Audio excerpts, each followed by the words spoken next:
Taiwan, a country recognized not just for its beauty, resilience and industry, but also for its cultural diversity. Within its heritage is one art form that proudly stands out as among its oldest. This is the story of Ketai Opera, its journey from the streets to the stage, and its dynamic evolution from folk art to cultural treasure. Over the last century, this remarkable form has survived against all odds. The opera's chameleon-like ability to adapt to change has enabled it to stand the test of time, to truly become a voice of the people.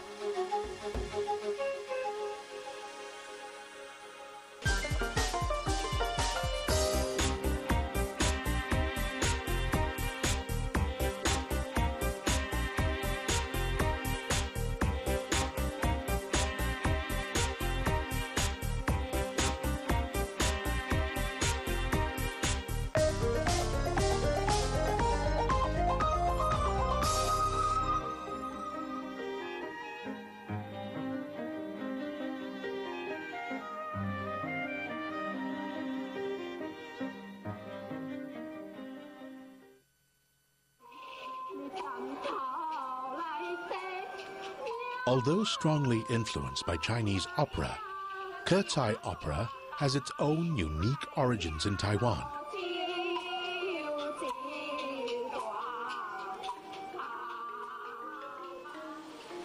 Here, along the eastern coast, lies Yilan County, widely believed to be the home of the opera.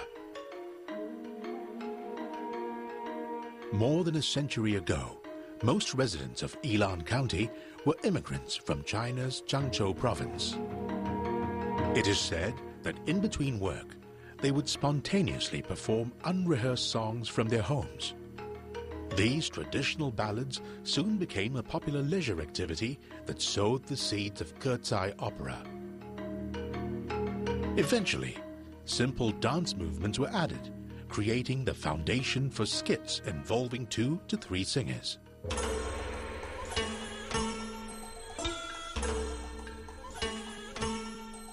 In this early form, the opera was called Luo Di Sao, which loosely translates as sweeping the ground. It's one of the traditional styles still practiced in Yilan County today. In those early years, the opera remained a simple affair. Performed by all-male groups, the stories drew their inspiration from everyday life. Songs would feature passages of humorous dialogue and slapstick comedy.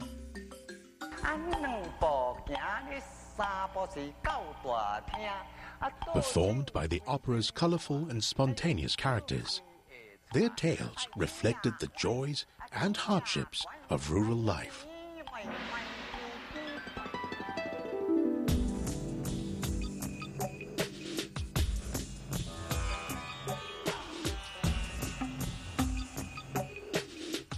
Eventually, this simple musical form made its journey from the streets to the stage.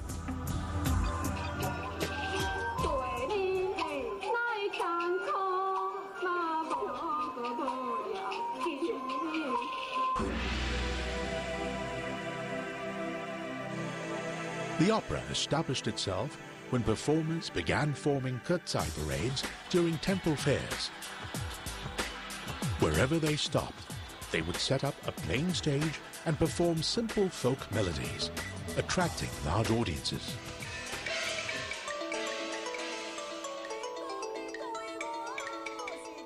In time, Ketai Opera began to grow in stature. Its repertoire expanded creatively and eventually included complete plays performed on outdoor stages.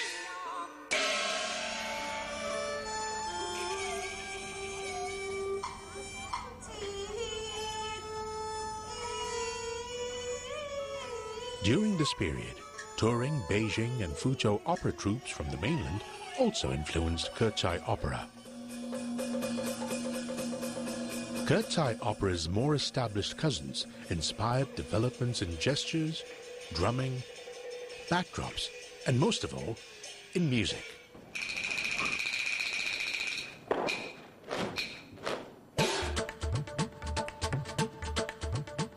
Like the migrants themselves that first came to Taiwan, Kertsai Opera found itself constantly adapting and drawing inspiration from other forms of entertainment in order to survive.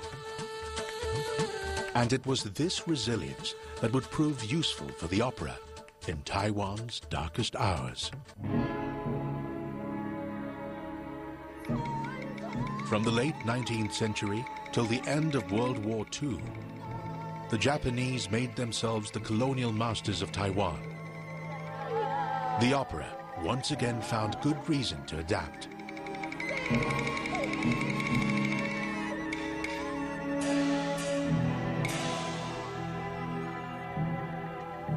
The weeping melody became a popular style. These expressions of grief, mainly performed by a sorrowful female character, struck a poignant chord with the Taiwanese during those turbulent times.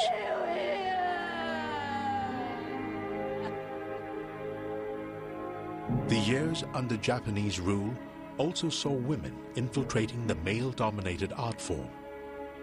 Soon, Taiwanese women found a reliable ally in Kertsai opera after centuries of prejudice under different regimes.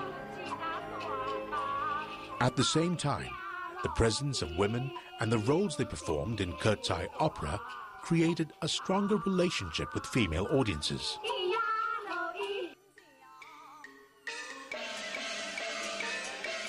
Despite constant threats of a ban and attempts to co-opt the opera by forcing women performers to don the kimono, Kertsai opera survived.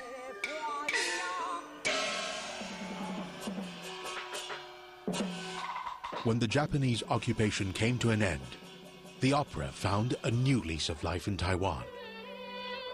The years ahead would provide even greater challenges and opportunities for this art form. After years under Japanese rule, post-colonial Taiwan burst forth in a flurry of creative activity. And within the space of just a few years, more than 300 Kertsai opera troupes were established. As Taiwan's economy began to take off, Kertsai troupes followed the winds of change. They gradually moved from the countryside to the city in a bid to raise the bar on their showmanship.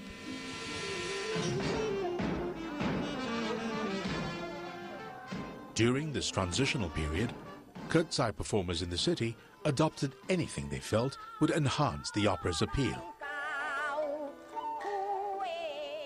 When China's Tuma Theatre made the broken melody popular in the late 40s, it was immediately incorporated into Kertsai performances.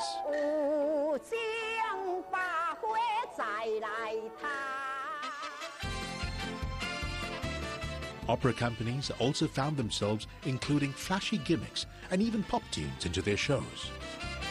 With its spirit of innovation, it was no surprise when Kertsai opera began overtaking Beijing opera in popularity. The opera also found supporters willing to develop it further as an art form. Entertainment mogul Chen Cheng-san started a popular performance troupe called the Kung Yue Society. The society invited theatre professionals from different backgrounds to write plays specifically for the opera. Audiences warmly welcomed this leap forward from the improvisational nature of early Kertsai opera.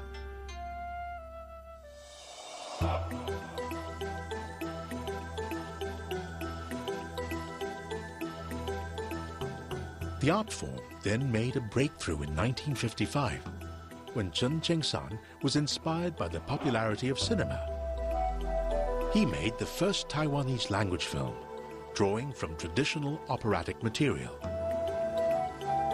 The huge commercial success of Chen's film not only started a trend in Taiwanese filmmaking, but also brought Kertsai opera to an even broader audience.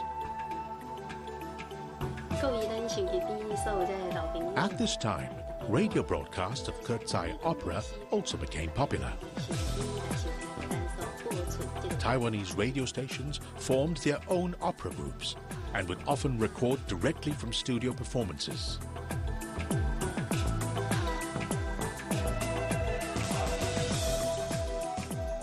The heavy demands of radio required a wide variety of Kertsai tunes. To keep up, singers would add renditions of popular songs to their repertoires.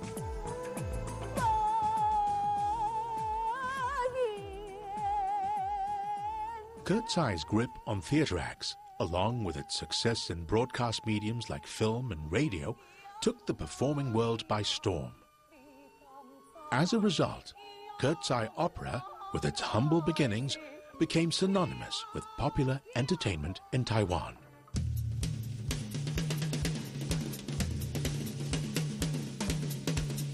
By the 1960s, television's rising popularity among families and the young influenced many famous Kertsai performers to embrace the new medium. Television opera had different needs. The emphasis of dialogue over song reduced the importance of formal operatic gestures and affected the nature of Kertsai opera. However, change was nothing new to Kertsai practitioners.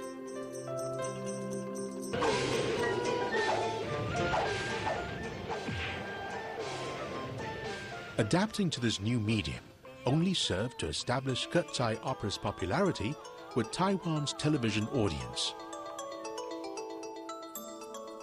Kertsai opera had once again beaten the odds. The model Kertsai actor was now a consummate pro, taking on a variety of roles with great passion and conviction.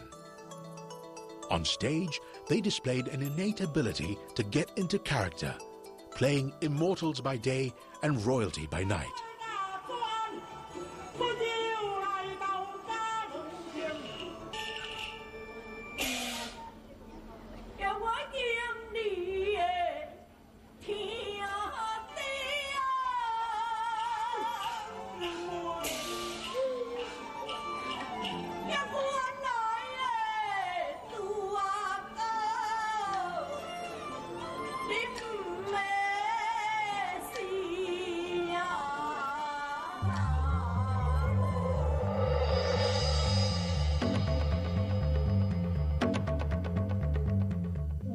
Active troops, constantly on the move, usually performed in both city and country venues.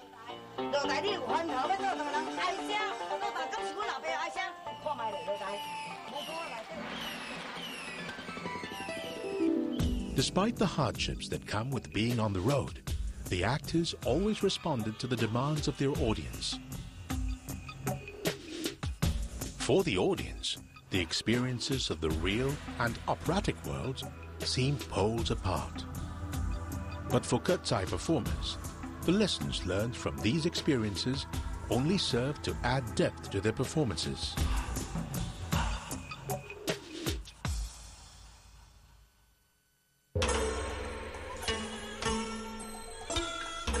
In the 1970s and 80s, many Kertsai performers returned outdoors to perform their art. They departed the confines of scripted stories and returned to more improvisational performances.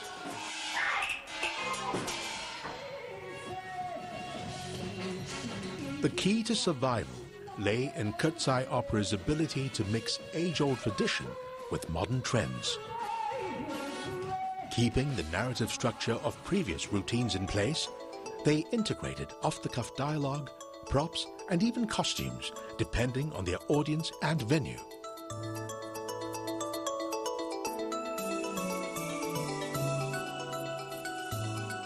By the early 90s, Kertsai opera had taken yet another leap in its evolution.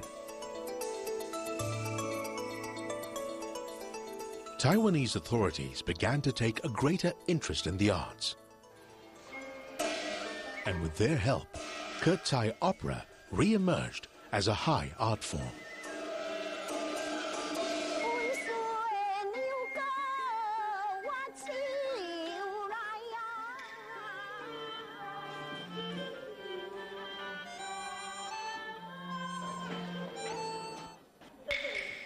Kertsai performers found themselves facing a new challenge: modern audiences in modern theatres. Opera singers were used to improvising. They had to figure out how to perform with orchestras who were accustomed to reading scores. However, these differences only helped to fuel the dynamism within Kertsai opera. Specialists from many fields were invited to make Kertsai performances more contemporary and to fully exploit technical capabilities of modern facilities. From here emerged new styles of performance that experts dubbed refined opera, an opera that now reflected the tastes of the scholarly.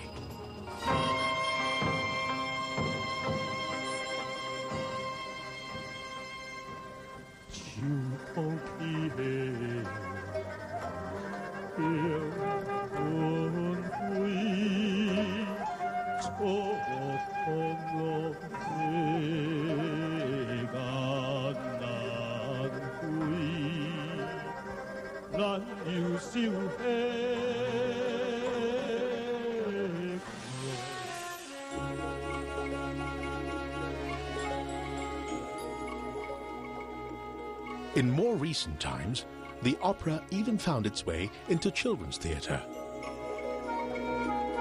In doing so, it has positioned itself to pass a time-honored tradition to the next generation.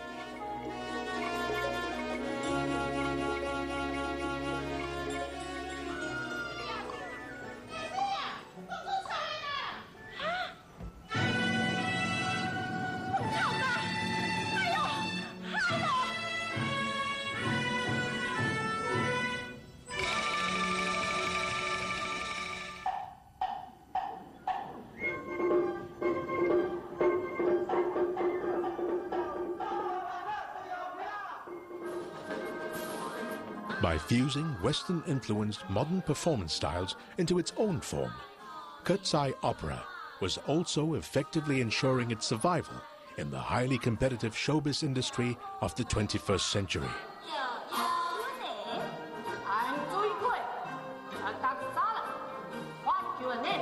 I'm Shilla Wang, a student from Cambridge University.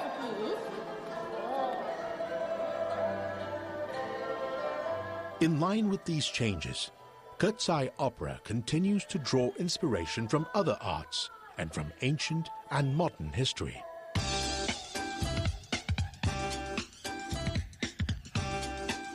Some troupes have even incorporated current social issues into their shows. On the whole, most Kertsai groups carry within them the Taiwanese spirit of resilience and belonging. For despite all the changes it has been through, Kertsai opera has never lost its grassroots appeal.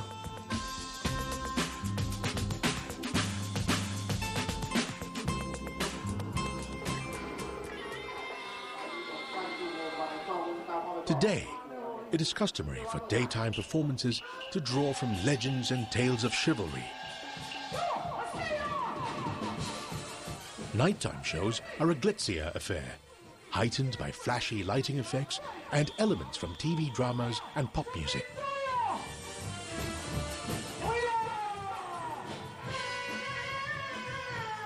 While it continues to be an exciting spectacle, Kertsai opera still remains a simple arena where fantasy and music come alive for its faithful followers.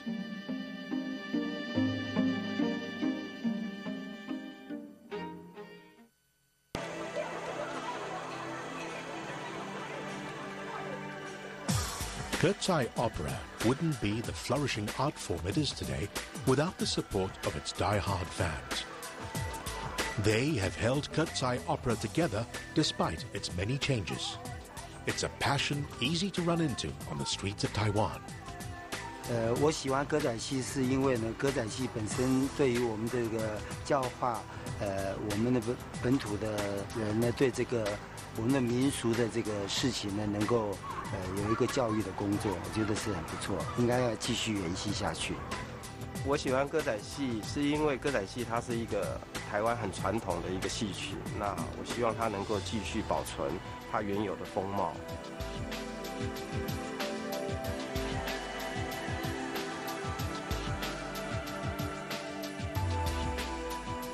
These days, Kurtzai fans are no longer simply spectators. Beyond attending performances by their favorite troupes, they can even take lessons from their opera idols. Kurtzai groups have also extended their reach by going online. Internet sites update fans on the latest news and provide an archive of the opera's history. While some artists continue to experiment with Kurtzai opera, others feel that more needs to be done to foster its growth, and not just its preservation. 我想一个戏剧、一个文化，应该是跟现代，就是跟一个没落，有一个没落可循。所以它的剧应该是表现在时事上面，这样比较能够契合人心，可以让观众比较容易接受。它会继续，不可能没落，只是要不断的去创新发展，那个是要有心人不断的努力。但是你说它会不见了或者是什么，不太可能，因为有人活着的地方一定就有这种戏剧，所以它不可能没有的。The future will undoubtedly hold more challenges for the art, and how it will develop in this new century is yet to be seen. But one thing is for sure, as long as there's a breath of passion left in its audiences and performers, the show will most definitely go on. Because Kurtzai opera is a living testimony to Taiwan's indomitable spirit.